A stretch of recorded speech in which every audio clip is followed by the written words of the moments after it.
उसके बारे में हम कुछ नहीं कहें। नहीं सर, क्या आज तक उनका रिकॉर्ड था जब से संसद हुए है, ये दूसरा या तीसरा चक्कर है और कभी भी वो इस रिकॉर्ड में आए नहीं हैं। हाँ, आदमी से बच्चे से मिलते रहते हैं घर घर। संसदीय क्षेत्र कैसरगंज इस समय सुर्खियों में है, और वो सुर्खियों में क्यों है आप आसानी से अंदाज़ा लगा सकते हैं। इस समय कैसरगंज सांसद बृजभूषण शरण सिंह के ऊपर महिला पहलवानों ने यौन उत्पीड़न के गंभीर आरोप लगा करके इस संसदीय क्षेत्र को सुर्खियों में ला दिया है। नमस्कार, मैं रामबरन हूं और आप देख रहे हैं यूपी तक आज कैसरगंज में मौजूद है। और कैसरगंज का ये तहसील का गेट है। तहसील के गेट के बगल में ये मोहित गुप्ता की दुकान है और यहाँ पर काफ़ी सारे लोग हैं जो तहसीलों में अपने अपने मामले को लेकर के, तहसीलों में अपनी सुनवाई को लेकर के आते हैं। तो जानते हैं कैसरगंज का जो सूरत हाल है, कैसरगंज के लोग सांसद बृजभूषण शरण सिंह को किस नज़रिए से देखते हैं, उनसे हम जानेंगे। क्या नाम है सर आपका? परवीन कुमार अवस्थी। परवीन जी, कहाँ के रहने वाले हैं आप? चिलवा अवस्थीपुर। सांसद कैसरगंज लगातार यहाँ से तीसरी बार बृजभूषण शरण सिंह लोकसभा में पहुँचे हैं।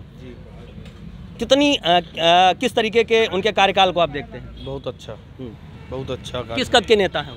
बहुत अच्छे नेता हैं। अब उनके ऊपर पहलवानों ने गंभीर आरोप लगा दिया है, उनके चरित्र पर आरोप। उसके बारे में हम कुछ नहीं कहें। नहीं सर, क्या आप देख सकते हैं कि जब उनसे उनके चरित्र पर लगे आरोपों पर बात की गई तो वो हंस करके यहाँ चले गए। हमारे साथ कुछ और लोग हैं। क्या नाम है सर आपका? जी, मेरा नाम रेहान है। बाबूजी से बात कहाँ के रहने वाले हैं सर? जी, मैं यहीं का रहने वाला हूँ। सांसद कैसरगंज को कितना जानते हैं आप? बहुत अच्छी तरीके से जानते हैं। कितना काम किया उन्होंने इस इलाके में? अब भाई ये तो क्षेत्र में घूमने पे ही पता चला। लगातार 3 बार से वो यहाँ के MP हैं, तो निश्चित तौर से अगर लगातार तीसरी बार वो लोकसभा पहुँचे हैं तो कोई ना कोई बात तो जरूर होगी। बिल्कुल होगी कोई ना कोई बात। लेकिन अब उनके ऊपर बड़ा गंभीर आरोप लगा दिया है। भारतीय कुश्ती संघ के वो अध्यक्ष हैं और उन्हीं के पहलवानों ने। अब ये आरोप पे तो जांच में पता चलेगा क्या सही है क्या गलत है। अब इसके बारे में तो हम लोग कुछ नहीं कह सकते हैं। तो क्या मानते हैं, क्या होना चाहिए? उनको कुर्सी छोड़नी चाहिए या लगातार उसकी जाँच हो उसके बाद? ये तो जिसने कुर्सी दिया है उनको, वो ये चीज़ तो उन्हीं पे निर्भर करती है। अब ये आम जनता तो कोई फैसला कर नहीं सकती है। वो हमारे बाबूजी से भी। क्या नाम है सर आपका? मोहम्मद सलमान, एडवोकेट। सलमान जी हमारे साथ हैं। कहाँ के रहने वाले हैं सर? मैं कैसरगंज का ही रहने वाला हूँ।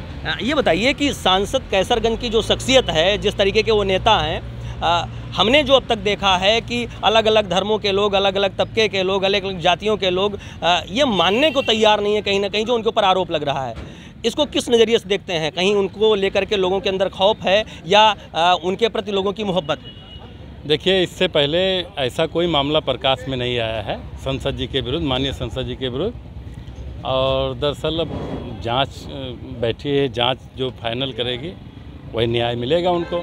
दूसरी बात ये भी हो सकता है, षड्यंत्र भी हो सकता है, क्योंकि अभी ये यूपी से हैं, WFI के अध्यक्ष हैं, तो और पूरे देश के अध्यक्ष हैं, तो कहीं ना कहीं हरियाणा वालों को इसकी भी टसन है।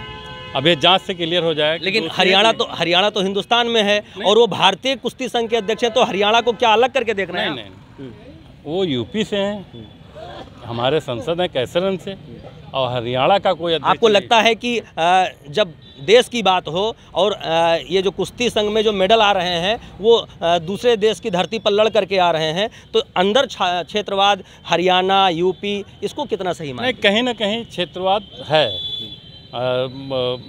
हम अपनी नज़रिए से बता रहे हैं, कहीं ना कहीं है कि हरियाणा का होना चाहिए, यहाँ का नहीं। इसलिए इसका भी कुछ हो सकता है। बिल्कुल जांच में क्लियर हो जाए कि माननीय संसद जी दोषी हैं या नहीं। जांच होनी चाहिए निष्पक्ष। सलमान जी का कहना है कि निष्पक्ष जांच होनी चाहिए। क्या नाम सर आपका? अमरेश बहादुर सिंह। सांसद कैसरगंज के ऊपर भारत की बेटियों ने, महिला पहलवानों ने गंभीर आरोप लगाया है कि वो कई लड़कियों के साथ यौन उत्पीड़न कर रहे हैं, ऐसा उनका एक आरोप है। क्या सही मानते हैं? हम तो सही नहीं मानते। हाँ, कभी भी सही नहीं माना, ऐसे वो थे नहीं। हाँ, आज तक उनका रिकॉर्ड था जब से संसद हुए है, ये दूसरा या तीसरा चक्कर है और कभी भी वो इस रिकॉर्ड में आए नहीं हैं। हाँ, आदमी से बच्चे से मिलते रहते हैं, घर घर जाते रहते हैं। तो ये मोहित जी की दुकान है। अब मोहित जी से ही थोड़ा जान लेते हैं। सर, सर एक मिनट, आप सांसद बृजभूषण शरण सिंह के बारे में बताएं। सांसद बृजभूषण सिंह को क्या जानते हैं, किस तौर से जानते हैं? हम तो जानते हैं, क्या बताएं, फिर वही बात, हम जब जानते सांसद बृजभूषण शरण सिंह को आप जानते हैं? हैं, आते हैं यहाँ, बहुत अच्छे आदमी हैं। हम लोग से काफ़ी बात मुलाकात हुई, तहसील में हुई है, बहुत अच्छे आदमी हैं वो। मोहित जो ये दुकानदार हैं, ये मानते हैं कि बहुत अच्छे आदमी हैं। यहाँ पर और लोग हैं। क्या नाम सर आपका? ये क्या नाम सर आपका? नीरज सिंह। नीरज जी, ये बताइए कि बेटियां आरोप लगा रही हैं अपने ही अध्यक्ष पर, क्या इसकी जांच होनी चाहिए? सब बेबुनियाद हैं। सांसद जी की जो पब्लिसिटी है उसको डाउन करने के लिए सब किया जा रहा है, हरियाणा के द्वारा या वहाँ के कांग्रेस नेताओं द्वारा। अच्छा, राज ठाकरे के खिलाफ मोर्चा खोला, बाबा रामदेव के खिलाफ मोर्चा खोला, अलग अलग नेताओं के ऊपर उनके अपने अपने तरीके से वो लगातार चर्चा में रहते हैं। आपको लगता है कि जितने लोगों के ऊपर वो आरोप लगाते हैं, अब आरोप उनके ऊपर लग गया है?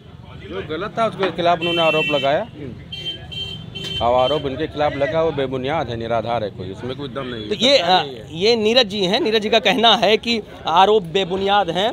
क्या नाम है सर आपका? आप कहाँ के रहने वाले? हम नहीं बोल सकते। लोग अपने अपने तरीके से बता रहे हैं। कुछ लोगों का कहना है हमसे कैमरे पर हम बोल नहीं सकते हैं। तो आप समझ सकते हैं कि कैसरगंज में सांसद बृजभूषण शरण सिंह को लेकर के अपनी अपनी राय है लोगों की, और कई बार बात आती है कि खौफ भी है उनको लेकर के। तो लोगों का कैमरे पर ना बोलना, क्या लोगों का खौफ है उनके खिलाफ ना बोलना, या कुछ और?